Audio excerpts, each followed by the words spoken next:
The 2026 Seoul International Book Fair, Korea's largest book event, officially kicked off this week. With long lines, sold-out early bird tickets, and strong interest from younger visitors, this became one of the hottest events in town. To tell us more about this, we're joined in the studio by our culture correspondent, Chung Hye-lim. Welcome to the program. Good to be here, Mok-yeon. So, Hye-lim, for our viewers who are unfamiliar with this event, the Seoul International Book Fair, tell us what it's all about.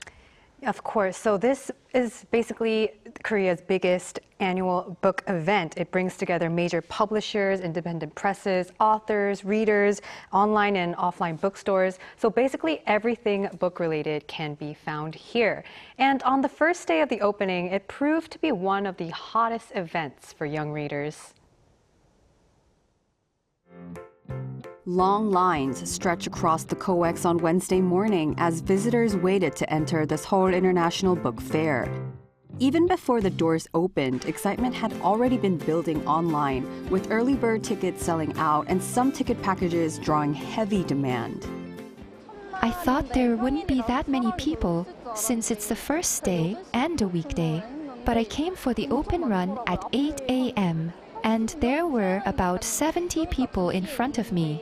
I'm here for author Choi Eun-young's signing event. This is her book, and the special edition cover is only available here. This year's theme is Homo Duduri, or the questioning human, reflecting on what reading means in the age of artificial intelligence. Beyond traditional publisher booths, the fair features interactive programs, special merchandise, author events, and exhibitions designed to turn reading into a more immersive experience. This reflects the growing text tip trend where the younger generation invest in reading, collecting books, and sharing literary tastes, and that is considered trendy and unique. I was surprised to see that there are more people who like books than I expected. I came just to look around and enjoy the vibe. I like reading because it gives me time to fully focus without getting distracted by anything else. This is the booth of Minumsa, one of Korea's best-known publishers, famous for its world literature collection. And as you can see behind me, the line just to buy a book just keeps going, proving the so-called text tip trend. Recently, many people seem to be looking for novels. In everyday life, people don't really have many chances to think about books. But through events like this, they can rediscover the joy of reading. I hope people continue visiting bookstores even after the book fair ends. Artificial intelligence offers answers faster than ever, and this year's book fair asks a different question: what it means to think, imagine, and ask questions as humans. And judging by the crowds, many readers are still eager to find those answers between the pages. Wow, Hye-lim, it certainly seemed that a lot of people have gathered to see this event. Now, as you've mentioned, the theme of this year's event was Homo Duduri.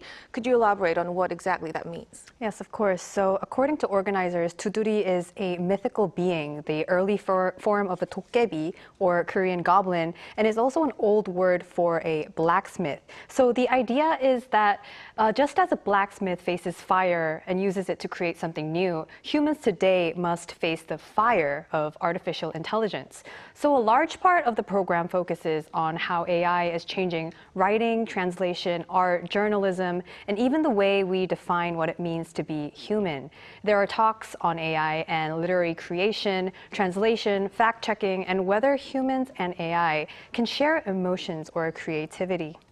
Well, it certainly seems to be a very timely theme because, AI is seen every day in our daily lives. Now, despite those kinds of big questions, one thing that stood out was that tickets sold out really fast. It had a lot of response from the public. What do you think is driving that enthusiasm? Yes, you're right, Mok-yeon. So people had to wait long online queues in order to buy tickets, and reportedly a lot of them couldn't even get the tickets. This points to the growing text tip trend, where reading is becoming more popular among younger generations. But experts say it's not just about books becoming fashionable.